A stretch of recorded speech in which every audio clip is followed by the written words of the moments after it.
அமிர்தீஸ்வரியே நமக. ஓம் நம சிவாயா. இன்னைக்கு நாம ஒரு பக்தரோட அம்மாவுடனான ஒரு டிராவலை தான் பார்க்க போறோம். ஏன்னா அவர் சின்ன வயசுல இருந்தே அம்மா கூட டிராவல் பண்ணியிருக்காரு. ஸோ அவர் வாழ்க்கையில நிறைய அனுபவங்கள் கிடைச்சிருக்கு. நாம குரு கீதை புத்தகத்தை தொடர்ந்து பார்த்துட்டு வரோம் இல்லையா? அதுல குருவை பத்தி நிறைய விஷயங்கள் சொல்றாங்க. பட் எவ்வளவு விஷயங்கள் சொன்னாலுமே நம்ம கேட்கிறோம், தெரிஞ்சுக்கிறோம். ஆனா இந்த மாதிரி அனுபவங்களை படிக்கும்போது தான் உண்மையாலுமே குருன்றவங்க எந்த அளவுக்கு இறங்கி செய்யறாங்க, எந்த அளவுக்கு நமக்குள்ள மாற்றங்களை கொண்டு வராங்க, எந்த அளவுக்கு நம்மளை கைட் பண்றாங்க, நம்மளை எப்படி பாதுகாக்கிறாங்கன்ற விஷயம்லாம் நமக்கு இன்னும் டீப்பா உணர்வு பூர்வம் ஒரு பிராக்டிக்கலா புரிய வருது. ஸோ அந்த விதத்துல இன்னைக்கு இந்த பக்தர் நிறைய சுவாரஸ்யமான விஷயங்களை நம்ம கூட பகிர்ந்திருக்காரு. ஸோ என்ன சொல்லியிருக்காருன்னு பார்ப்போம். படிக்கிறேன், ஃபர்ஸ்ட் அப்படியே கேளுங்க. 2001 அம்மா லண்டன் நிகழ்ச்சிக்கு வந்த நேரம் நான் தரிசன வரிசையில் நின்று கொண்டிருந்தேன். சுமார் 20 மீட்டர் தூரத்தில் இருந்தபோதே என்னை கண்ட அம்மா என்னை உற்று நோக்கினார். அது நாம் எல்லோரும் காண விரும்பும் கருணை நிறைந்த பார்வை அல்ல, மாறாக நம்மை எதிலோ மாட்டிவிட திட்டமிடும் அம்மாவின் குறும்பு நிறைந்த ஒரு பார்வை இருக்கிறதல்லவா, அந்த பார்வையாக இருந்தது. அதை கண்ட நான் முகத்தை திருப்பிக் கொண்டேன். அம்மா பின்னும் தந்திர வலையில் நான் மாட்டப் போவதில்லை என்று சிந்தித்தபடி என் அக்கா என் தம்பி இருவருக்கும் இடையில் மறைந்து கொள்ள வீண் முயற்சி செய்தேன். பாத்தீங்களா, அவர் சொல்ற விதத்தையே பாருங்க, எவ்வளோ அழகா எக்ஸ்பிரஸ் பண்றாருல்ல. ஸோ 2001 லண்டன்ல அம்மாவுடைய நிகழ்ச்சி நடந்திருக்கு. இப்போ அம்மா போயிட்டு ஊரா தர்ஷன் தராங்களே, அந்த மாதிரி லண்டனுக்கு அம்மா தர்ஷன் கொடுக்க போயிருக்காங்க. அவர் ஒரு 20 மீட்டர் தூரத்தில் நிற்கும் போதே அம்மா திரும்பி அவரை பார்த்துருக்காங்க. ஸோ எப்பயும் போல அந்த கருணை நிறைஞ்ச பார்வை கிடையாது, எதிலையோ மாட்டி விட போறாங்க அம்மா அப்படின்ற மாதிரி ஒரு மாதிரி குறும்புத்தனமா பார்த்துருக்காங்க. ஆனால் அம்மா ஒன்ஸ் ஒரு முடிவு பண்ணிட்டாங்கன்னா நம்மளால எதுவுமே பண்ண முடியாது இல்லையா? இருந்தாலும் ஒரு சின்ன வயசு அப்படிங்கிறதால எப்படின்னா தப்பிச்சிடலாம் அப்படின்னு சொல்லி ட்ரை பண்ணி அவங்க அக்காவுக்கும் தம்பிக்கும் நடுவில் நின்று இருக்காரு. அதுதான் அவரே சொல்றாரு பாருங்க, வீண் முயற்சி செய்தேன் அப்படிங்கிறாரு. ஸோ அடுத்தது என்ன சொல்றாரு பார்ப்போம். தரிசனத்திற்கு சென்ற போது அம்மா, மகனே நீ படிக்க வேண்டும் என்றார். நான் வாய் பிளந்தபடி நின்றேன். குடும்பத்தினரும் சுற்றிலும் இருந்த பக்தர்களும் என்னை பார்த்து சிரிக்க ஆரம்பித்தனர். எனக்கு அப்போது 11 வயது. நான் என்ன படிக்க வேண்டும்? டிவி நிகழ்ச்சிகளை காண்பதும் வீடியோ கேம் விளையாடுவதுமே எனது விருப்பமான விஷயமாக இருந்தது. நான் உடனே, அம்மா எனக்கு ஒரு வீடியோ கேம் உருவாக்கும் வேலை கிடைத்தால் போதும், படிப்பதால் என்ன பயன்? இந்த புவியியலையும் ரோமன் வரலாற்றையும் அறிய வேண்டிய அவசியம் எனக்கில்லை. வீடியோ கேம் எப்படி விளையாடுவது என அறிந்தால் போதுமானது என்று பதிலளித்தேன். ஸோ அப்பா அவருக்கு வெறும் 11 வயசு தான், அவ்வளோ சின்ன பையனா இருந்திருக்காரு. அம்மா நீ படிக்கணும்னு சொல்லியிருக்காங்க. உடனே நான் ஏமா தேவையில்லாம நம்மளே யோசிப்போம் இல்லையா, சோசியல் சயின்ஸ்ல இவனுடைய வரலாறுலாம் படிச்சு என்னடா பண்ண போறோம், இந்த இயர்லாம் மனப்பாடம் பண்ண முடியலையே. ஸோ அந்த வயசுக்கே உரிய மனோபாவம். நான் தேவையில்லாம இந்த ஹிஸ்ட்ரிலாம் படிச்சு என்னமா பண்ண போறேன், எனக்கு வீடியோ கேம்னா ரொம்ப பிடிக்கும், பேசாம நான் வீடியோ கேம் விளையாட கத்துக்கிறேன், அந்த வீடியோ கேமையே உருவாக்குற ஒரு வேலை கிடைச்சா எனக்கு போதும் இல்ல, இதை ஏமா நான் வேஸ்டா படிக்கணும் அப்படின்னு சொல்லி அம்மா கிட்ட அந்த 11 வயசு குழந்தை ஆர்கியூ பண்ணுது. ஆனா நீ படிக்கணும்னு அம்மா சொன்ன உடனே சுத்தி இருக்கவங்க எல்லாரும் சிரிச்சுட்டாங்களா. அப்படின்னா இவர் எந்த அளவுக்கு சுட்டித்தனமா அந்த வயசுல இருந்திருப்பாரு பாருங்க. பட் அம்மா பிடிச்சபடியே விடுவாங்களா? அம்மா என்ன பண்ணாங்கன்னு பார்ப்போம் வாங்க. என் பதிலை அம்மா ரசிக்கவில்லை. என் கண்களை உற்று நோக்கியபடி, அம்மா அப்படி என்றால் உனக்கு வேறு எதுவும் படிக்க வேண்டாமா என கேட்டார். அம்மாவிடம் எதிர்த்து பேச விரும்பாத நான் ஒரு விலை பேசுவதற்கு முனைந்தேன். சரி அம்மா, 50-50 அப்படின்னு இருக்காரு. சரி என அம்மாவும் சம்மதித்தார், பாதி பாதி. இப்படியாக 50% படிப்பதற்கு நான் சம்மதித்தேன். ஸோ படிப்பு மேல சுத்தமா இன்ட்ரெஸ்ட் இல்லாத, வீடியோ கேம் விளையாடிட்டு எனி டைம் டிவி பார்த்துட்டு இருக்க ஒரு குழந்தை அத அம்மா படிக்கணும்னு சொல்றாங்க, அது முடியாதுன்னுது. அப்போ நீ வேற எதுவும் படிக்க மாட்டியான்னு கேக்குறாங்க. அம்மா கிட்ட இதுக்கு மேல மறுத்து பேச முடியாம சரி ஓகே 50-50 ஒத்துக்குது. அம்மாவும் சரி ஓகே பாதி பாதின்னு சொல்லி ஒத்துக்கிறாங்க. ஓகேங்களா? ஒரு குழந்தைய கூட அம்மா பாத்தீங்கன்னா எந்த அளவு கேர் பண்ணி அவங்க வழிக்கு இழுத்துட்டு வராங்க பாருங்க. சோ அடுத்தது பாருங்க. ஆனால் உண்மையை சொல்வதென்றால் அந்த அளவு முயற்சி கூட நான் செய்யவில்லை. 99% வீடியோ கேமும் 1% படிப்புமாக என் நேரம் கழிந்தது. 6 வருடங்கள் கடந்து சென்றபோது அம்மாவின் முன்னறிவிப்பின் பொருள் எனக்கு புரிந்தது. 11ஆம் வகுப்பில் என் மதிப்பெண் மிக குறைவாக இருந்தது. 12ஆம் வகுப்பில் 100க்கு 100 மதிப்பெண் கிடைத்தால் கூட கல்லூரியில் சேர அனுமதி கிடைக்காது. அப்போது என் முன்னால் 2 வழிகளே இருந்தன. 11ஆம் வகுப்பில் மீண்டும் படிப்பது, இல்லாவிடில் 11ஆம் வகுப்பு பாடங்களை படிப்பதுடன் 12ஆம் வகுப்பு பாடங்களையும் படிப்பது. 6 வருஷம் கழிச்சு தான் அன்னைக்கு ஏன் அம்மா அப்படி சொன்னாங்கன்னு சொல்லி புரியுது.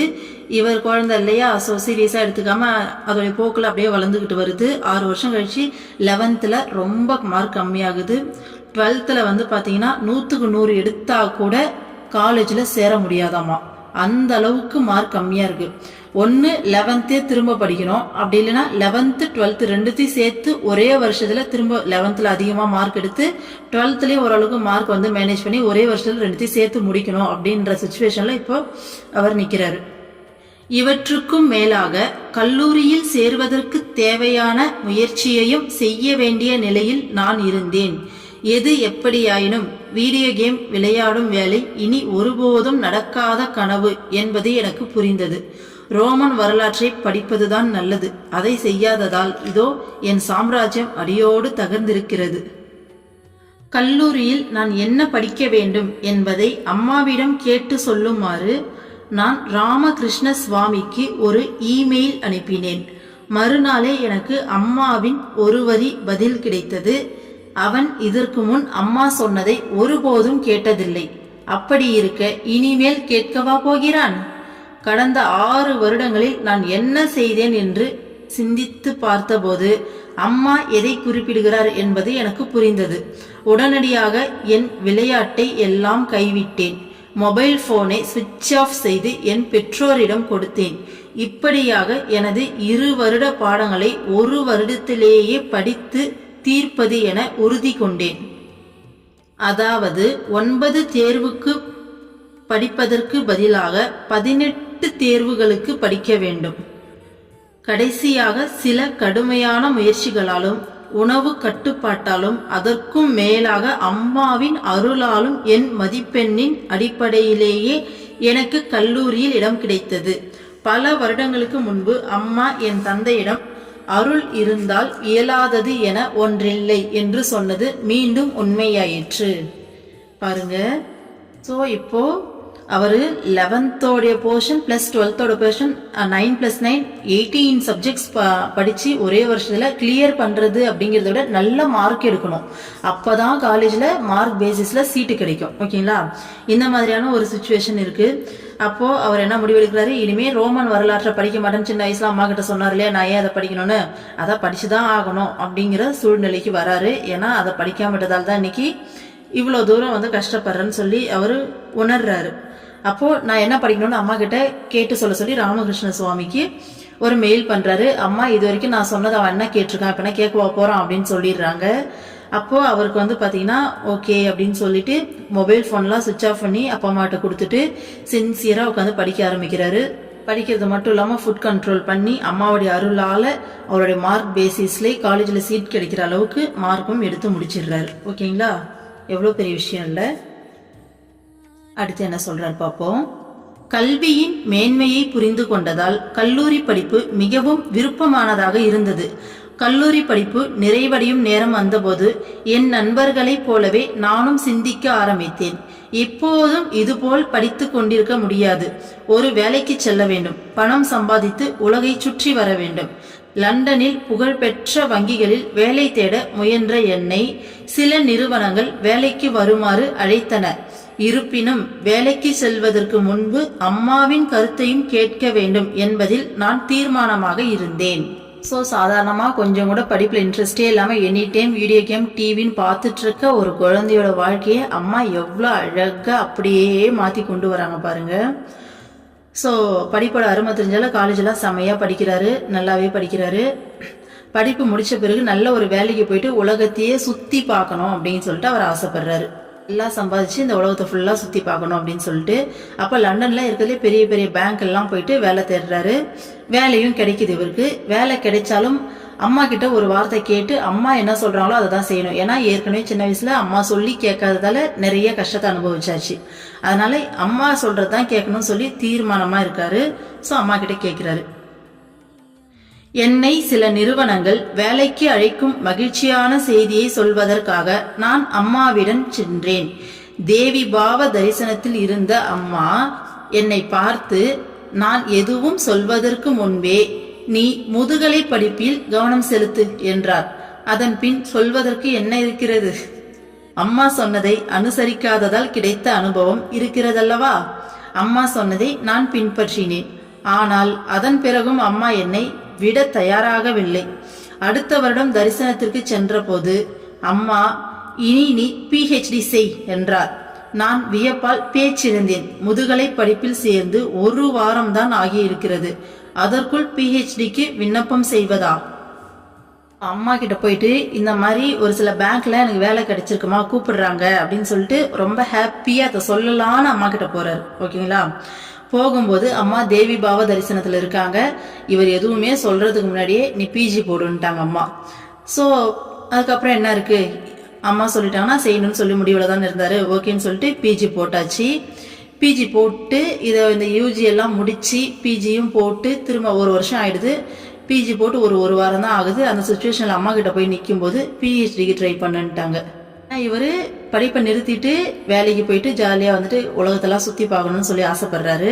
ஆனா அம்மா PG சேர்ந்த ஒரே வாரத்துல PhDக்கு போட்டுட்டாங்க. ஸோ இதுதான் சரணாகதி அப்படிங்கிறது.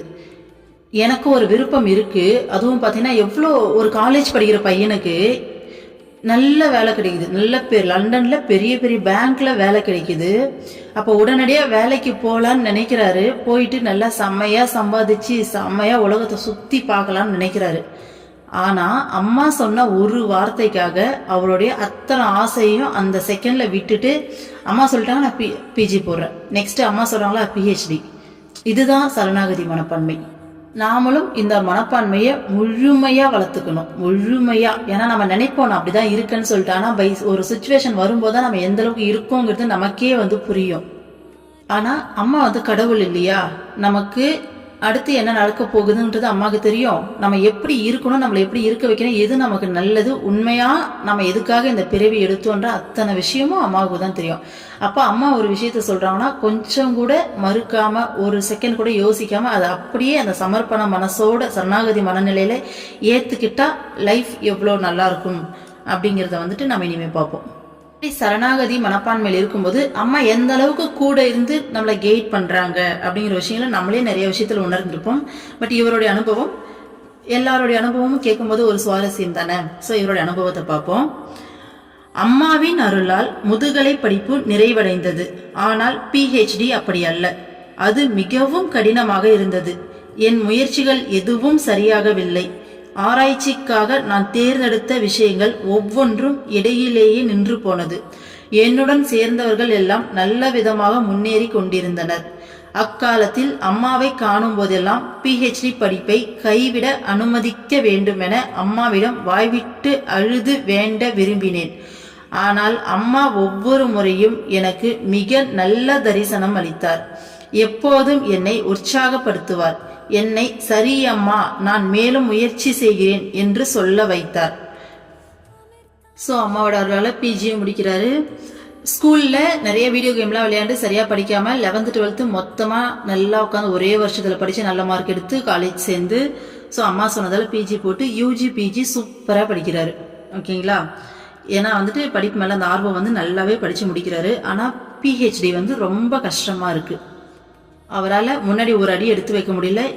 எந்த கான்செப்ட் தீசிஸ்க்கு எடுத்தாலும், PhDல ஒரு கான்செப்ட் எடுத்து தீசிஸ் பண்ணுவோம் இல்லையா, ஸோ எடுக்கிறது எல்லாமே ஃபெயிலியராகவே போகுது. கூட இருக்கவங்க எல்லாமே நல்லா ப்ராக்ரஸ் காமிக்கிறாங்க, இவரால் முடியல. அப்போ அம்மாவை பார்க்கும்போதெல்லாம் எப்படியாச்சும் நான் அதை விட்டுடுறேன் அப்படின்னு சொல்றதுக்காக தான் அம்மா கிட்ட போவாராமா. ஆனா அம்மா அந்த டைம்ல எல்லா டைம்ல ரொம்ப நல்ல தரிசனம் தருவாங்களாமா.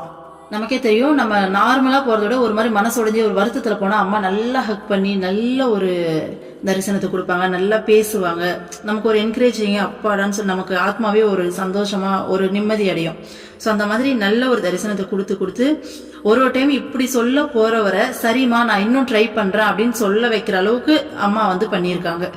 அடுத்தது, கடைசி வருடம் வந்த பிறகும் எனது முயற்சியில் எந்தவித முன்னேற்றமும் இல்லை.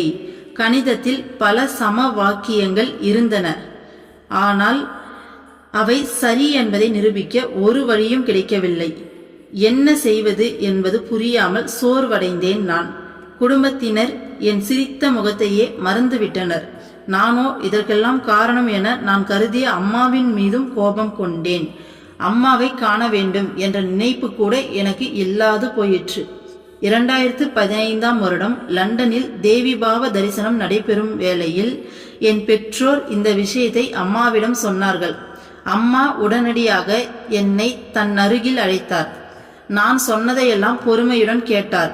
அதன் பின் என் கைகளை பிடித்தபடி, மகனே, PhD செய்து முடித்த பின் நீ அமிர்தபுரிக்கு வந்து அங்குள்ள பல்கலைக்கழகத்தில் பேராசிரியராக வேண்டும் என்றார். இப்படி சொல்லிவிட்டு அம்மா என்னை நோக்கி புன்னகைத்த போது வழக்கம் போல் நான் என்னை அறியாமல் சரி அம்மா என்றேன். உடனே, ஆமாம், நான் இப்போது எதை செய்வதற்கு சம்மதமளித்தேன் என சிந்தித்தேன். எனக்கோ இந்த PhD படிப்பை மேலும் தொடரவே எண்ணமில்லை. அப்படி இருக்க நான் ஒரு கணித பேராசிரியர் ஆக சம்மதம் அளித்தேனா? எனக்கு ஒன்றுமே புரியவில்லை. என் பெற்றோர் அம்மா சொன்னதை கேட்டு மிகவும் மகிழ்ந்தனர். இருவரும் அந்த பயணத்தில் வரும் எல்லோரிடமும் நான் அமிர்தபுரிக்கு ஆசிரமத்திற்கு செல்ல போவதாக சந்தோஷத்துடன் சொல்லி நடந்தனர். நான், அம்மா, இந்த PhD படிப்பை நான் எப்படி நிறைவு செய்வேன்? அதற்கு அம்மாவின் அருளன்றி வேறு வழி இல்லை என மனதிற்குள் சொல்லிக் கொண்டேன். என் மனதில் எழுந்த சந்தேகத்தை கண்ட என் தந்தை, மகனே, நினைவில்லையா? PhD நிறைவு செய்த பிறகு என்றே அம்மா சொன்னார். அதன் பொருள் நீ PhD நிறைவு செய்வாய் என்பதே அல்லவா? சந்தேகப்படாமல் நீ தைரியத்துடன் இரு. தந்தையின் இந்த வார்த்தைகளும் நான் ஆராய்ச்சியை வெற்றிகரமாக முடிப்பேன் என்ற எதிர்பார்ப்புடன் அம்மா எப்போதும் உடன் இருக்கிறார் என்ற உணர்வும் என் உள்ளுணர்வை தொட்டு விழிப்புறச் செய்திருக்க வேண்டும். மறுநாள் நான் மாணவர்களுக்கு ஒரு தியரியை விவரித்து கொண்டிருந்தேன். திடீரென என் உள்ளத்தில் ஒளி மின்னியது. பாத்டப்பில் குளித்து கொண்டிருந்த வேளையில் ஆர்கிமிடிஸ் என்ற விஞ்ஞானி யுரேகாவுடைய மீனிங் கிடைத்துவிட்டது என்று உரத்த குரலில் கூவியது போல் எனக்கும் கூவத் தோன்றியது. பல நாட்களாக என்னை குழப்பத்தில் ஆழ்த்திய கேள்விக்கான விடை எனக்கு கிடைத்தது. வகுப்பு நிறைவடைந்த உடனேயே நான் என் இருப்பிடத்திற்கு விரைந்தேன். கணிதத்தை சிறப்பு பாடமாக எடுத்து படிக்கும் எந்த மாணவனும் அறிகின்ற, அதே சமயம் நான் மறந்து போன மிக எளிதான கருத்தை பயன்படுத்தி 1 மணி நேரத்திற்குள் கடந்த 3 வருடங்களாக நான் எதிர்கொண்டு வரும் பிரச்சனைக்கான பதிலை பெற்றேன். ஸோ இவர் அம்மா கிட்ட சரி நான் திருப்பி ட்ரை பண்றமான்னு சொல்லிட்டு வராரு. PhD ஃபைனல் இயர் வருது. அப்பவும் பார்த்தீங்கன்னா மேக்ஸில் ஒரு ஈக்குவேஷனை இது கரெக்டுன்னு சொல்லி ப்ரூஃப் பண்ணணும். ஆனால் அது எப்படி ப்ரூஃப் பண்ணுறதுனே தெரியாமல் 3 வருஷமா இவர் கஷ்டப்பட்டுக்கிட்டு வராரு. ஓகேங்களா? ஸோ இவர் இவருடைய ஃபேமிலியில் இவர் சிரிச்சு பார்க்கலையாமா. அந்த அளவுக்கு எந்நேரமும் அந்த PhDயில் இந்த முடியலையேன்ற இந்த சோகத்திலேயே சுற்றிட்டு இருந்தார். இவருடைய சிரித்த முகத்தையே மறந்துட்டாங்களாமா ஃபேமிலி மெம்பர்ஸ். ஸோ ஒரு லெவலுக்கு மேலே இதுக்கெல்லாம் நம்ம அம்மா தான் காரணம், அவங்க தான் PhD போட சொன்னாங்கன்னு சொல்லிட்டு அம்மா மேலேயும் அவருக்கு ஒரு கோபம் வந்துட்டு இருக்கு. இப்போ அம்மாவை பார்க்க போகணுங்கிற எண்ணமும் அவர் அந்த ஒரு தாட்டே இல்லாமல் மொத்தமாக அந்த PhD கவலையில் அப்படியே மூழ்கி போயிட்டு இருக்காரு. ஸோ 2015 அகைன் லண்டனில் தேவி பாவ தரிசனம் நடக்குது. இதை பார்த்தீங்கன்னா இந்த இவருடைய பேரண்ட்ஸ் போயிட்டு அம்மா கிட்ட சொல்கிறாங்க. அம்மா இவரை பக்கத்தில் கூப்பிட்டு இவர் என்னெல்லாம் சொல்கிறாருன்னு சொல்லிட்டு பொறுமையாக கேட்குறாங்க. இவர் PhDயில் என்னெல்லாம் கஷ்டமாக இருக்க முடியலன்னு சொல்லி நிறையா புலம்புறாரு. ஸோ இது எல்லாத்தையும் அம்மா பொறுமையாக கேட்டுட்டு அவரோட கையை பிடிச்சிக்கிட்டு அம்மா சொல்கிறாங்க, மகனே, PhD முடிச்சுட்டு என்ன பண்ணு, அமிர்தபுரியில் இருக்க யூனிவர்சிட்டிலேயே நீ ப்ரொஃபஸராக வந்துரு, ஓகே அப்படின்றாங்க. உடனே சொல்லிட்டு அவரை பார்த்து சிரிக்கிறாங்க. உடனே இவர் என்ன பண்ணுறாரு, மெஸ்மரைஸ் ஆன மாதிரி சரிமான்னுறாரு எப்பயும் போல. சொல்லிட்டு இந்த தர்ஷன் முடிஞ்சு மூவ் ஆகும் தெரியும். எப்பவுமே அம்மா கிட்ட போனால அந்த வைப்ரேஷன் நமக்கு தாங்காது. ஸோ இவர் கேட்கிறாரு, இவருடைய மேல் மனம் வந்து போராடுது, இவருடைய ஆன்மா வந்துட்டு அம்மாவை அப்படியே வந்து இறுக்கமா பிடிக்குது.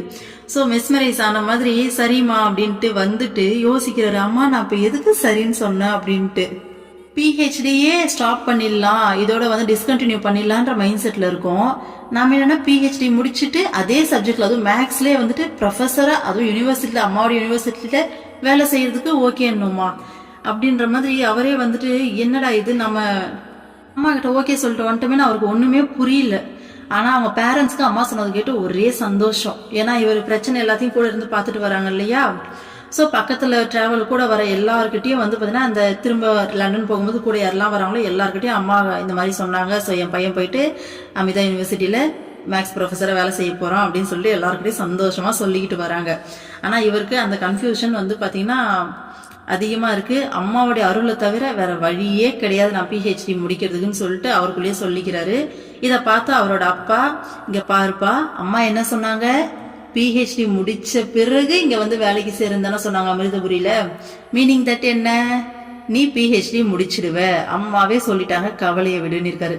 அவங்க எந்த அளவுக்கு அம்மாவை புரிஞ்சிருக்காங்கல்ல, அம்மாவை புரிஞ்சிருக்காங்க, அம்மாவை பிடிச்சிருக்காங்க, அம்மா கிட்ட சரணாகதியில இருக்காங்க. அதனாலதான் இந்த விஷயம் அவங்களுக்கு அவ்வளோ ஷார்ப்பா வந்து புரியுது. ஸோ அதனால நீ சந்தேகமே படாத, அம்மா சொல்லிட்டாங்க, நீ கண்டிப்பா பிஹெச்டி முடிச்சிடுவேன்னு சொல்லியிருக்காரு. ஸோ இந்த வார்த்தையை கேட்டவுடனே அவருக்கு ஒரு ஆறுதலா இருக்கு. இவரோட இந்த வார்த்தையும் அம்மா எப்படி நம்ம கூடவே இருக்காங்க அப்படிங்கிற அந்த தைரியத்தோட அகைன் வந்து பிஹெச்டிக்கு போறாரு காலேஜ்க்கு. அப்போ கிளாஸ் ரூம்ல ஒரு தியரியை எக்ஸ்பிளைன் பண்ணிட்டு இருக்கும்போது இந்த ஆர்கிமிடிஸ் வந்துட்டு பாத் டப்ல குளிச்சுட்டு இருப்பாரு. நம்ம எல்லாருக்குமே தெரியும் இல்லையா, சயின்ஸ் புக்ல வரும். அவருக்கு ரொம்ப நாளா சொல்யூஷன் கிடைக்காத ஒரு விஷயத்துக்கு திடீர்னு ஒரு மைண்ட்ல ஸ்பார்க் ஆனதும் ட்ரெஸ் கூட போடுறதை மறந்துட்டு யுரேக்கான்னு சொல்லி பாத் டப்ல இருந்து ஏஞ்சி ரோட்ல ஓட ஆரம்பிச்சிடுவாரு, கண்டுபிடிச்சிட்டேன் அப்படின்னு சொல்லிட்டு.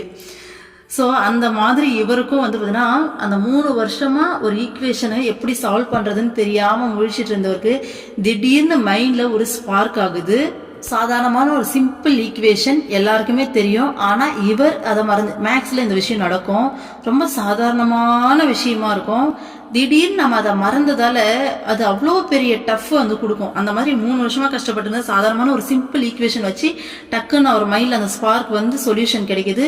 உடனே ரூமுக்கு போயிட்டு ஒரு மணி நேரம் உட்காந்து ப்ராப்ளம் சம் வந்துட்டு அந்த ஈக்குவேஷன் வந்து சால்வ் பண்றாரு. ஒரே மணி நேரத்துல அவருக்கு 3 வருஷமா எதுக்காக போராடிட்டு இருந்தாரோ அதுக்கான சொல்யூஷன் கிடைக்குது, ப்ராப்ளத்துக்கான சொல்யூஷன் கிடைக்குது, ஈக்குவேஷனை சால்வ் பண்ணிடுறாரு. நெக்ஸ்ட், பிஹெச்டியின் முதல் ஆய்வறிக்கையை சமர்ப்பித்த பிறகு வெகு காலம் காத்திருந்த விடுமுறையை கொண்டாடுவதற்காக நான் நண்பர்களுடன் ஜப்பானுக்கு சென்றேன்.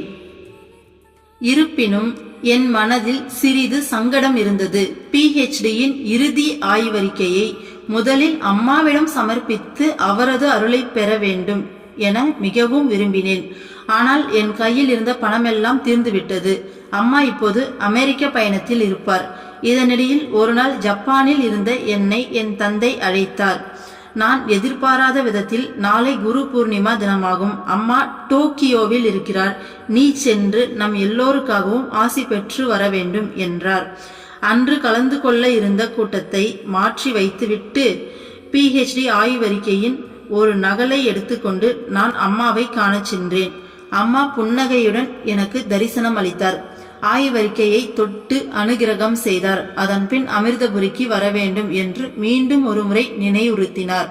அதன் பின் நான் ஒரு முறை கூட குரு பூர்ணிமா தினத்தை தவற விட்டதில்லை.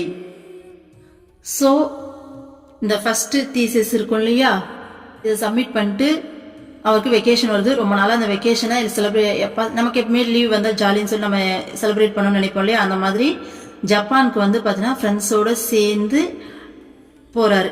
போயிட்டு நல்லா அந்த வெக்கேஷன் நல்லா என்ஜாய் பண்றாங்க. அப்படி என்ஜாய் பண்ணாலும் மனசுல ஒரு சங்கடம் இருந்துனே இருக்கு.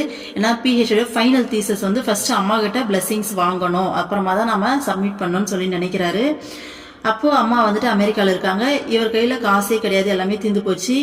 இப்போ அமெரிக்கா டூர்ல இருக்காங்க, அம்மா டூர் கிடையாது. ஸோ அமெரிக்கால தர்ஷன் கொடுத்துட்டு இருக்காங்க.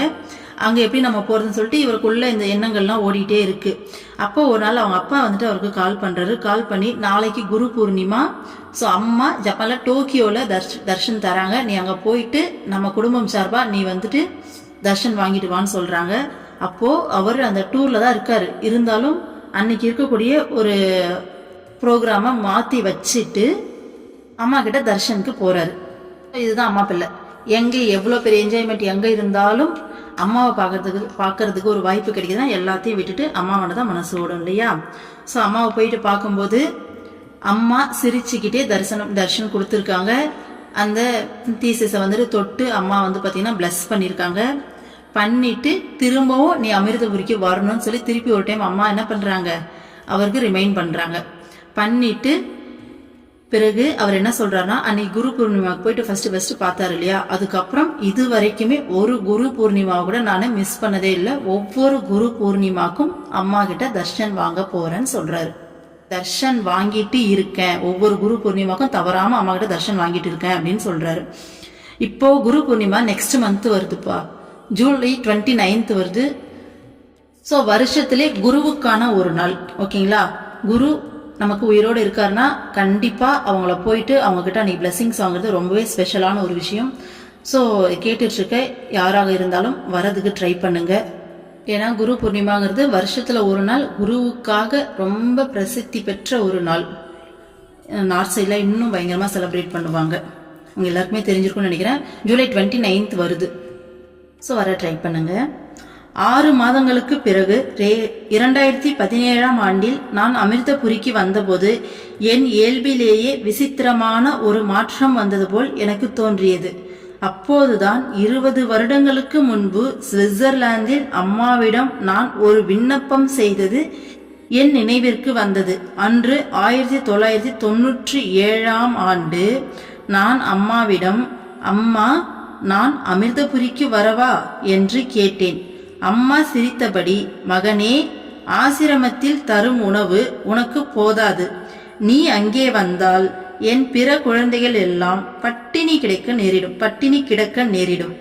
அம்மா சொன்னது உண்மைதான். அக்காலத்தில் நான் அவ்வளவு அதிகமாக சாப்பிடுவேன். அன்று கேட்டதை நான் அடியோடு மறந்துவிட்டேன். ஆனால் அம்மா மறக்கவில்லை. 20 வருடங்கள் அம்மா என் விண்ணப்பத்தை கவனத்தில் கொண்டிருந்தார். பல வருடங்களுக்கு முன்பு அம்மா சமர்ப்பணத்தின், கருணையின், நன்னடத்தையின் பாடங்களை எனக்கு கற்பித்திருந்தார். அந்த பாடங்களை எல்லாம் நன்கு படித்து மனதில் பதிய வைப்பதற்காகவே ஆசிரமத்திற்கு வருவதற்கு முன்பு இது போன்ற துன்பங்களுக்கிடையில் அம்மா என்னை வழிநடக்க செய்துள்ளார். மேலும் அம்மா என் பசியை கூட கட்டுப்படுத்தி இருந்தார். அம்மாவின் பிற குழந்தைகளுக்கும் போதுமான அளவு உணவு வேண்டுமல்லவா? அது மட்டுமல்ல, உலகம் முழுவதும் பயணம் செய்ய வேண்டும் என்ற என் விருப்பத்தை நிறைவேற்றுவதற்காக அம்மாவின் எல்லா பயணங்களிலும் என்னை உடன் அழைத்து செல்கிறார். ஸோ ஃபைனல் தீசிஸை அம்மா கிட்ட பிளெஸிங்ஸ் வாங்கிட்டு குரு பூர்ணிமா அன்னைக்கு பார்த்துட்டு வராரு. 6 மந்த்ஸ் கழிச்சு 2017ல அமிர்தபுரிக்கு வராரு. அப்போ அவருக்கு விசித்திரமான ஒரு மாற்றம் அவருக்குள்ளே வந்த மாதிரி ஒரு ஃபீல் ஆகுது. அப்போ அவருக்கு வந்துட்டு ஞாபகம் வருது, இன்னைக்கு 2017 இல்லையா, 1997ல சின்ன வயசா இருக்கும்போது அம்மா நான் ஆசிரமத்துக்கு வரட்டுமா அப்படின்னு கேட்டிருக்காரு. கேட்கும்போது அம்மா விளையாட்டா, நீ வந்துட்டினா ஆசிரமத்தில் இருக்க சாப்பாடுலாம் உனக்கு பத்தாதே, எனக்கு அங்கே இருக்க மற்ற குழந்தைங்களுக்கு என்னோட குழந்தைங்களாம் சாப்பாடு வேணும்ல, அப்புறம் நீ வந்து சாப்பிட ஆரம்பிச்சிட்டுனா அப்புறம் அந்த குழந்தைங்களாம் சாப்பாடு பத்தாதுன்னு சொல்லி அம்மா வேடிக்கையாக சொல்லி சிரிச்சிருக்காங்க. அம்மா சொன்னது உண்மைதான். அந்த டைமில் அந்த அளவுக்கு ஃபுட் அடிக்கில் நிறைய அதிகமாக நான் சாப்பிடுவேன் அப்படின்னு சொல்கிறாரு. ஆனால் அவர் கேட்ட விஷயத்த அவர் அடியோடு மறந்துடுறாரு. 20 வருஷமா அம்மா மறக்கலை. நான் அமிர்தபுரி ஆசிரமத்துக்கு வரட்டுமான்னு ஒரு குழந்தை கேட்டதை 20 வருஷமா அம்மா ஞாபகத்துல வச்சிட்டு இருந்திருக்காங்க. இன்னைக்கு வர வச்சுட்டாங்க அம்மா. ஓகேங்களா? எவ்வளோ பெரிய விஷயம் இல்லை. ஒரு குழந்தையோடைய ஒரு ஆசையை அம்மா எப்படி நிறைவேற்றுறாங்க பாருங்க. அந்த சின்ன வயசுல அம்மா வந்து பாத்தீங்கன்னா சமர்ப்பணம், கருணைனா என்ன, சமர்ப்பணம்னா என்ன, நன்னடத்தைனா என்ன இப்படின்றதெல்லாம் சொல்லி கொடுத்துருக்காங்க. பட் சொல்லி கொடுத்தது எல்லாத்தையும் சொல்லி கொடுக்கறது அப்படிங்கிறது வந்து பாத்தீங்கன்னா ஒரு தியரி மாதிரி. ஆனா அது பிராக்டிக்கலா நம்ம உணரும் போது தான் நமக்குள்ள அந்த மாற்றங்கள் வரும். அந்த மாதிரி அந்த மாற்றங்களை கொண்டு வரதுக்காக தான் இவர் லைஃப்ல இந்த மாதிரியான சுச்சுவேஷன் நடுவில் அம்மா வந்து பார்த்தீங்கன்னா வழி நடக்க செஞ்சிருக்காங்க. ஸோ இந்த மாதிரி சுச்சுவேஷன்ஸ்ல அம்மா கூடவே இருந்து கைட் பண்ணி கூட்டிட்டு வந்திருக்காங்கன்னு சொல்லிட்டு அவர் அப்படியே வந்துட்டு ரீகால் பண்றாரு. இவ்வளோ நாளா என்ன நடந்ததுங்கிறது இப்போதான் அவருக்கு புரிய வருது ஃபைனலா. ஸோ அம்மா சொல்லி கொடுத்த விஷயம் எல்லாத்தையும் நம்ம மனசுல பதிய வைக்கிறது, இந்த மாதிரி சுச்சுவேஷன்ஸ் எல்லாம் இது பண்ணி அன்னைக்கு கேட்ட விஷயத்தையும் அம்மா நடத்தி கொடுத்துட்டாங்க. அது மட்டும் இல்லாம அப்பெல்லாம் அதிகமா ஃபுட் அடிக்டா நிறைய சாப்பிடுவார் இல்லையா, அந்த விஷயத்தையும் கட்டுப்படுத்தி இருந்தாலும். ஸோ பசியும் கட்டுப்பாட்டுக்கு வந்துருச்சு. ஸோ அவரும் கிண்டலா சொல்றாரு, மற்ற குழந்தைகளுக்கும் ஆசிரமத்தில் சாப்பாடு வேணும்ல, அதனால அம்மா எனக்கு பசியும் கட்டுப்படுத்திட்டாங்க அப்படின்னு சொல்றாரு. அதே மாதிரி அவர் காலேஜ் முடிச்சோடனே உலகம் ஃபுல்லா சுத்தி பார்க்கணும், நல்லா சம்பாதிச்சு அப்படின்னு தானே ஆசைப்பட்டாரு. அதனால அம்மா இப்போ ஆசிரமத்தில் வேலை போட்டு கொடுத்துட்டாங்களா, அங்கே அவர் அமிர்தபுரியிலே வந்து யூனிவர்சிட்டியில வேலை போட்டு கொடுத்துட்டாங்க. அம்மா எங்க போனாலும் ட்ரிப்பு போவாங்க இல்லையா, கொடுக்க யூஎஸ் போறாங்க, யூகே போறாங்க, அம்மா ஜப்பான் போறாங்க, எல்லா இடத்துக்கும் போயிட்டு வராங்க இல்லையா. அப்படி போகும்போது எல்லா இடத்துக்கும் இவரையும் கூட்டிட்டு போறாங்களாம். அப்ப அவருடைய உலகத்தை சுத்தி பார்க்கணும் அப்படிங்கிற ஆசையும் வந்து பாத்தீங்கன்னா அம்மா நிறைவேற்றி தராங்க இந்த இடத்துல. எவ்வளவு பெரிய விஷயம் இல்ல, ஒரு குழந்தை கேட்ட ஒரு விஷயத்த அம்மா இவ்வளோ நாளா அது லைஃப் ஃபுல்லா எந்த அளவுக்கு கெயிட் பண்ணி எவ்வளவு அழகா கொண்டு வராங்கல்ல. அம்மா கிட்ட ஆசையா ஒரு வார்த்தை கேட்டுச்சு, அம்மா அமிர்தபுரிக்கு வரட்டுமான்னு சொல்லிட்டு. அம்மா எவ்வளவு விஷயம் பண்ணி தராங்க பாருங்க. அடுத்தது பாருங்க, இதில் துர்பாக்கியமான விஷயம் ஒன்று இருக்கிறது. என் வீடியோ கேம் விருப்பம் இதுவரை மாறவில்லை.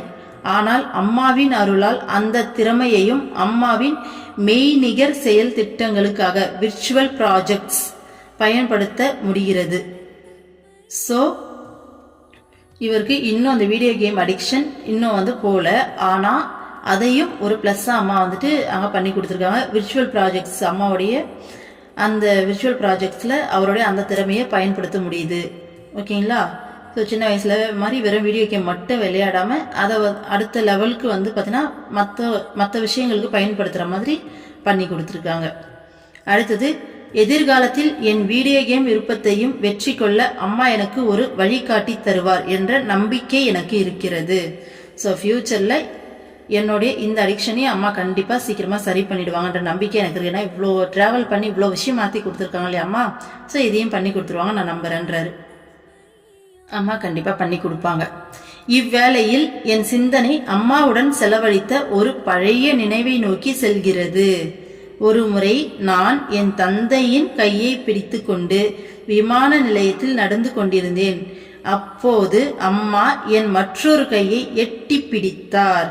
அம்மாவின் கையிலிருந்து என் கையை விடுவித்துக் கொள்ள நான் முயன்றேன். ஆனால் அம்மாவின் பிடி உறுதியாக இருந்தது. கடைசியில் தந்தையின் கையை விட்டு அம்மாவுடன் நடக்க ஆரம்பித்தேன்.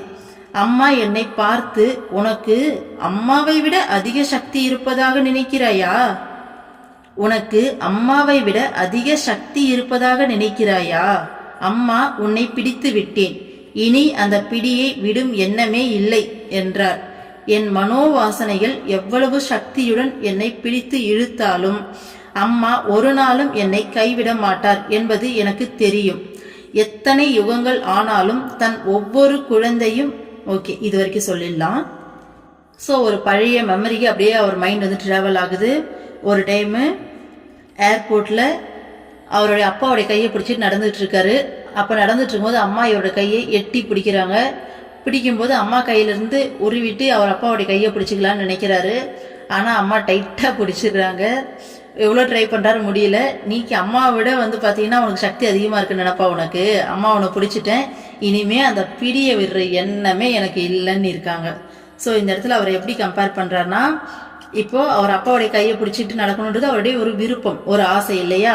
ஆனா அம்மா அந்த ஆசைக்கு இடம் கொடுக்கல, நீ அம்மா கையை தான் பிடிச்சாகணும்னு சொல்றாங்க. அப்போ என்னோட மனோவாசனைகள் எவ்வளவு சக்தி வாய்ந்ததா இருந்தாலும் அம்மா அதை விட சக்தியா என்ன பண்ணுவாங்க, சக்தியோட என்னை பிடிச்சி இழுத்து ஏன்னா சரியான வழிக்கு நடத்திடுவாங்க அப்படிங்கிறது எனக்கு தெரியும். ஒரு நாளும் என் கையை அம்மா விட மாட்டாங்கன்னு சொல்றாரு. எவ்வளவு பெரிய விஷயம் இல்ல. ஸோ அடுத்தது, எத்தனை யுகங்கள் ஆனாலும் தன் ஒவ்வொரு குழந்தையும் பிறப்பு இறப்பு எனும் சுழலில் இருந்து விடுபடும் வரை அவதரித்து கொண்டே இருப்பேன் என அம்மா நமக்கு வாக்களித்துள்ளார். அம்மாவின் குழந்தைகள் ஒவ்வொருவரும் அம்மாவின் சங்கல்பம் போல் கருணை, சமர்ப்பணம், சுய கட்டுப்பாடு போன்ற குணங்களை வளர்த்து கொள்ள இயலட்டும் என பிரார்த்தனை செய்கிறேன். ஸோ அம்மா என்ன வாக்களிச்சிருக்காங்க. எத்தனை யுகம் ஆனாலும் பரவாயில்ல, அம்மாவுடைய ஒவ்வொரு குழந்தையும் இந்த பிறப்பு இறப்பு சூழலிருந்து விடுபடும் முறை. ஸோ அது அம்மாவுடைய ஒரு குழந்தைய கூட மிஸ் பண்ண மாட்டேன். எல்லா குழந்தைகளும் முக்தி அடையிற வரைக்கும் அம்மா திருப்பி திருப்பி அவதரிச்சுக்கிட்டே இருக்குன்னு சொல்லி அம்மா நமக்கு அஷூரன்ஸ் கொடுத்துருக்காங்க. அம்மா அடிக்கடி இந்த வார்த்தையை சொல்லிக்கிட்டே இருப்பாங்க இல்லையா. ஸோ அதை அவர் இங்க மீன் பண்றாரு, சொல்றாரு. அப்போ அம்மாவுடைய சங்கல்பம் மாதிரி அம்மாவுடைய எல்லா குழந்தைங்களும் பார்த்தீங்கன்னா கருணை, சமர்ப்பணம், சுய கட்டுப்பாடு அப்படின்ற மாதிரியான நல்ல குணங்களை வளர்த்துக்க இயலட்டும் சொல்லி அம்மா கிட்ட அவர் நமக்காக பிரார்த்தனை பண்றார். இதை படிச்சுட்டு கேட்டுட்டு இருக்க நம்ம எல்லாருக்காகவும் அவர் பிரார்த்தனை பண்றார். ஸோ இதோட இவர் இதை முடிக்கிறார். ஓகேங்களா? எவ்வளோ பெரிய விஷயம் இல்லை?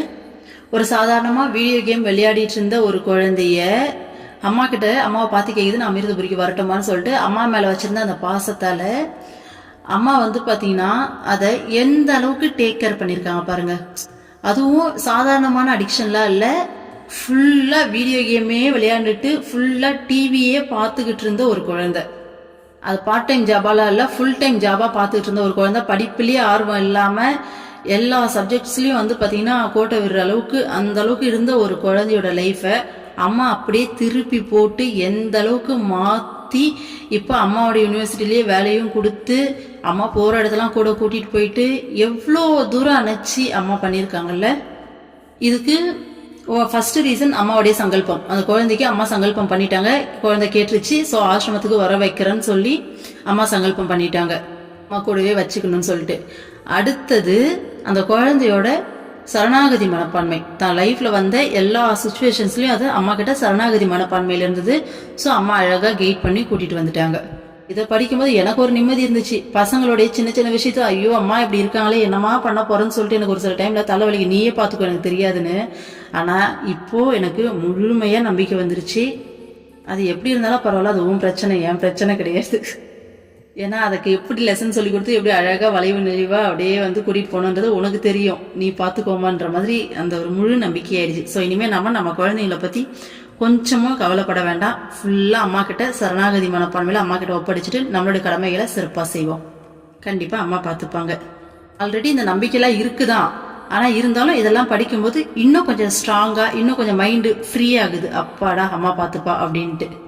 ஸ்கூல் படிப்புலேயே தடுமாறுற ஒரு குழந்தைய காலேஜ் போட வச்சு, பிஜி போட வச்சு, பிஹெச்டி போட வச்சு, பிஹெச்டியும் முடிக்க வச்சு, தன்னுடைய ஃபுட் அடிக்ஷன்லேருந்து வெளில கொண்டு வந்து, பத்தாத்துக்கு வீடியோ கேம் விளையாடினாலும் அதையும் ஒரு பிரயோஜனமாக மாற்றி விட்டு விர்ச்சுவல் ப்ராஜெக்ட்ஸில் யூஸ் பண்ண வச்சு, நல்லா சம்பாதிச்சு உலகத்தை சுற்றி பார்க்கணுன்ற ஆசையும் பார்த்தீங்கன்னா அம்மா கூட போகிற இடத்துலாம் கூட்டிகிட்டு போய் நல்லா சுற்றி காமிச்சு, எப்படி ஒரு குழந்தைய அம்மா எந்த அளவுக்கு டேக் கேர் பண்ணுறாங்கல்ல, எவ்வளோ பெரிய விஷயம் இல்லை?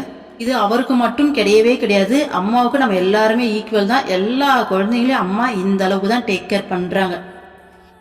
அம்மா அப்படிங்கிறது ஒரு வார்த்தை கிடையாது, வெறும் வார்த்தை கிடையாது, அது வாழ்க்கை. அது அந்த உணர்வு. அம்மா அப்படின்னா யாரு, எந்த அளவுக்கு நம்மளை எந்த அளவுக்கு டேக் கேர் பண்ணுவாங்க, எப்படியெல்லாம் நம்மளை பார்த்துப்பாங்க அப்படிங்கிறது இவர் லைஃப்ல இருந்து நல்லா நமக்கு தெரியுது இல்லை?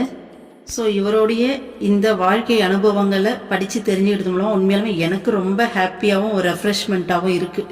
ஏன்னா அம்மாவை பற்றி கேட்க நமக்கு காதல தேன் பாயிற மாதிரி தானே இருக்கும். ஸோ இந்த அனுபவத்தில் உங்களுக்கு என்ன பிடிச்சிருக்கு, என்ன புரிஞ்சிருக்குன்றது கமெண்ட்ல சொல்லுங்கள். ஓம் அமிர்தீஸ்வரி நமக. ஓம் நம சிவாயா. சர்வம் கிருஷ்ணார்ப்பணம்.